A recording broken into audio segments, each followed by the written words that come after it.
Hey guys, welcome back to my another blog. আমার নতুন আরেকটি ব্লগে তোমাদের স্বাগত জানাচ্ছি। আমি শেহনাজ, মাই সিম্পল লাইফস্টাইল শেহনাজের সবাইকে স্বাগত জানাচ্ছি ইন্ডিয়ার ছোট্ট একটি গ্রাম থেকে। তো সবাইকে সাদর আমন্ত্রণ জানাচ্ছি। আশা করছি তোমরা সবাই ভালো আছো, সুস্থ আছো। আল্লাহর রহমতে আমিও ভালো আছি, সুস্থ আছি। তো আসসালামু আলাইকুম সবাইকে। এখানে দেখতে পাচ্ছ আমি সকালের জন্য দুধ জাল প্লাস চা বসিয়ে দিয়েছি, আর একদিকে এখানে পোলাওটা বানিয়ে নামিয়ে নিয়েছি। তো আজকে সকালের নাস্তাতে আমাদের এগুলোই থাকছে।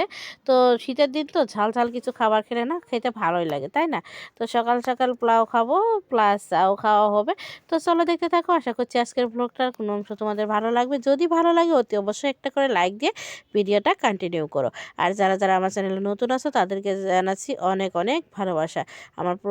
আমার পুরনো বন্ধুদের জানাচ্ছি আমার তরফ থেকে অসংখ্য ধন্যবাদ ও অসংখ্য ভালোবাসা। তো প্লিজ সবাই আমাকে একটু সাপোর্ট করো, আমার সাথে থাকো, আমিও সবাইকে সাপোর্ট করব। তো চলো দেখতে থাকো। একটু লজ্জা চোখে, একটু লজ্জা মুখে, কাছে এসো না। দুষ্টু ইচ্ছেগুলো বলছে আরো ভালো, আজকে বাসনা। তো ফ্রেন্ডস, শীতের দিন আগুন পোহানোর মজাটাই কিন্তু আলাদা। আগে কিন্তু এইগুলো অনেক হয়েছে, তাই না? সবাই আমরা আগুন পোহাইতাম, বাট এখন এরকমটা হয় না।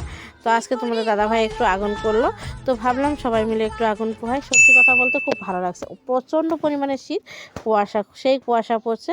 তো তাই সবাই মিলে একটু আগুন পোহাচ্ছি, গল্প গুজব করছি। সত্যি বলতে খুব ভালো লাগছে। এখান থেকে বেরিয়ে তারপরে ছেলে মেয়েকে স্কুলে পাঠিয়ে দেবো। তো তাড়াতাড়ি একটু আগুনটা পুহিয়ে নিই। তোমরা কে কে আগুন পোহাও প্লিজ কমেন্টের মাধ্যমে জানাতে ভুলো না, ঠিক আছে? তো চলো দেখতে থাকো আর এনজয় করো। পুরোনো দিনের স্মৃতিগুলো কিন্তু মনে পড়ে গেলো। আগে কি করতাম, বাপের বাড়িতে বিয়ের আগে দেখতাম বিকেল সময় বা দুপুর সময় মাকে দেখতাম অনেক যে যে খের, তারপরে তোমার ধানের কাজ হয়েছে তখনকার ধানের ভুসি, এগুলো নিয়ে এসে উঠোনের মধ্যে অনেক বড় করে এসে সাজিয়ে রাখতো। আর আমরা সবাই মিলে আগুন পোহাতাম। সত্যি কথা, এই দিনগুলো খুব মিস করতাম। রাত্রেবেলা আগুন করা হতো, বাট এখন আর এগুলো। তো ফ্রেন্ডস, ওদের সবাইকে খাবার দিয়ে দিলাম। তো মেয়েকে তো খাইয়ে দিতে হবে, তোমরা জানোই। আর আমি না হাতটা এই তো দেখতে পাচ্ছ কি না, বুঝতে পারছো কিনা, এই যে দেখছো পুড়েছে, সেই জন্য না পুড়ে গেছে, তার জন্য আমি চুড়িটা খুলে রাখছি। নইলে কিন্তু আমি চুড়ি পরেই থাকি, তোমরা জানো, আমার ভিডিওতে দেখো তেল ছিটে গিয়ে না অনেকটাই পুড়ে গেছে। তো তার জন্য আর কি চুড়িটা পরতে পারছি না। তো প্লিজ কেউ কিছু মন্তব্য করো না যে আপু বা দিদি ভাই চুড়ি পরছে না বা কি প্রবলেমের জন্য পরতে পারছি না। তো চলো আমি ওদেরকে খাবার দাবারটা দিয়ে দিচ্ছি, পরে আবার তোমাদের সঙ্গে দেখা হচ্ছে। আর কারণ আমার সোনামা কী নেবে, আমার সোনামা ফোনটা নেবে, তাই না মা? আমার সোনামা পুরো রাগ, দেখতে পাচ্ছ, মুড অফ। একটু হাই করো মা। ও মা, মা পুরো মুড অফ আছে, অবস্থা খারাপ। তো মুখে বলো একটু, বলো আঙ্কেল আন্টি সবাই কেমন আছো। থাক, বলতে হবে না। সো ফ্রেন্ডস, খাবার দাবার শেষে চলে আসলাম রান্নাঘরে বাসন টাসনগুলো গুছাতে। তো আমি সমস্ত কিছু আগে মাজা ঘষা করা যেগুলো ছিল বাসন, সেগুলো গুছিয়ে নিয়েছি। এখন আমি রাত্রে খাবার দাওয়ার পর যে শেষে যে বাসনগুলো বেরোলো এগুলো বাইরে বার করে রেখে দিয়ে আসলাম। এখন আমি এসে করব গ্যাস ওভেনটা প্লাস টেবিলগুলো মুছে নেব, ঠিক আছে? তারপরে মাজা ঘষা করব। তো বাসন টাসন মেজে ঘষে আমি ঘুমোতে যাব, ফ্রেশ ট্রেশে ঘুমোতে যাব। তো একটা কথা কি জানো, রাত্রে যদি এই কাজগুলো করে রাখা যায়, আমি যেটা মনে করি সত্যি কথা বলতে অনেকটাই আমাদের আর কি বাচ্চা কাচ্চা থাকা বউদের জন্য অনেকটাই সেফ হয়। কেননা সকালবেলা ঘুম থেকে উঠে না অনেকটাই তাড়াহুড়ো লেগে যায়।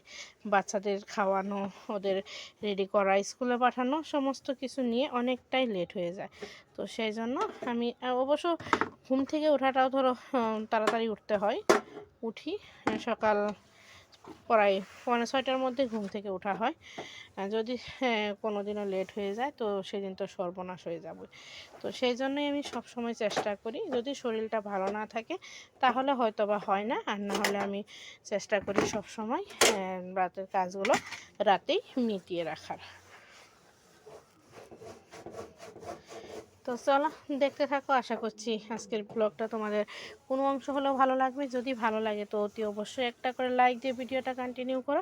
আর যারা যারা আমার চ্যানেলে নতুন আছো তো প্লিজ আমার চ্যানেলটা সাবস্ক্রাইব করে পাশে থাকা বেল বাটনটা প্রেস করে দিও, যাতে আমি কোনো ভিডিও দেওয়ার সঙ্গে সঙ্গেই তোমরা নোটিফিকেশন পেয়ে যাও। সো ফ্রেন্ডস, আমি এই নেকড়াটা দিয়ে মুছলাম, মুছে এটা সাইডে রেখে দিলাম। এটা বাইরে বার করব, ধুইতে নিয়ে যাব। তো সঙ্গে এগুলো ধুয়ে নিয়ে আসবো, বুঝতে পারলে?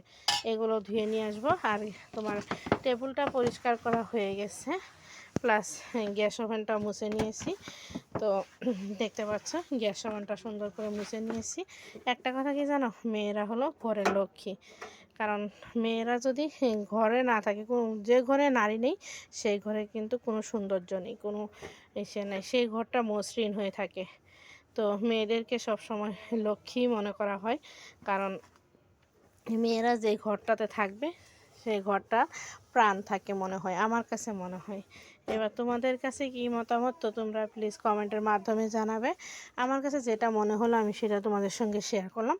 তোমাদের মতামতটা জানাতে প্লিজ বলো না, ঠিক আছে?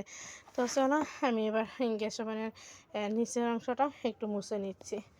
তো চলো দেখতে থাকো।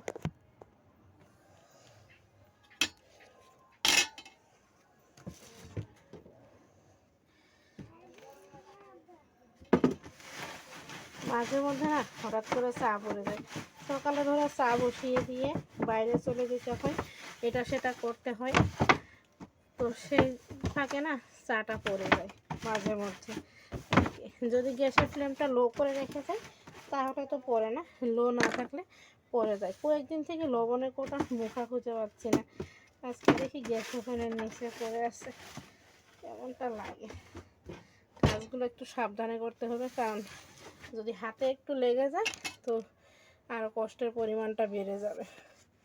তো যতটা সম্ভব একটু সিকিউরভাবে কাজ করার চেষ্টা করছি। আজকে সারাটা দিন গেছে, কোনো জামা কাপড় কাচি নেই, পানি ছানিও তো লাড়িনি হাঁটার জন্য। তোমাদের দাদা ভাইয়ের একটা প্যান্ট বেরিয়েছিল, সে নিজেই ধুয়ে দিয়ে গেছে সকালবেলা। তো চলো আমার এগুলো সব মোছামাছি কমপ্লিট। এবার আমি যাব বাসন কোসন সাফা করতে, ঠিক আছে? তো চলো আমি বাসন মেজে ঘষে নিয়ে আসছি, পরে আবার তোমাদের সঙ্গে দেখা হচ্ছে। সো ফ্রেন্ডস, আমার রান্নাঘরের কাজবাজ সমস্ত কিছু রেডি, দেখতে পাচ্ছ সব কিছু গুছগাছ করে রেখে দিয়েছি। এই ন্যাকড়াগুলো ধুয়ে নিয়ে এসেছি, এগুলো এখন মেলে দেব। তোমার এখানে এই গামলাটাতে ভাত আছে, তো ভাতটা আমি এখানে ওভেনের উপরে ঢাকা দিয়ে রেখে দিলাম। এখানে চিকেন আছে, শুধু বাবান আর মামাম খাইছে, তো আর বাকিটুকু অমনি আছে। তো এগুলো এখানে রেখে দিলাম, ফ্রিজে রাখলাম না, এইমাত্র তো রান্না করা হয়েছে, তো সেজন্য আর কি ফ্রিজে রাখা হলো না। তো চলো সমস্ত কাজ বাস্ত হয়ে গেছে, আজকের মতো ভিডিওটা এখানেই এন্ড করছি। সবাই ভালো থেকো, সুস্থ থেকো। ফিরে আসছি নতুন দিনে নতুন আরেকটি ব্লগ নিয়ে, ততক্ষণের জন্য আল্লাহ হাফিজ। তো চলো আজকের মতো এখানেই বিদায় নিচ্ছি। আল্লাহ হাফিজ সবাইকে, আসসালামু আলাইকুম।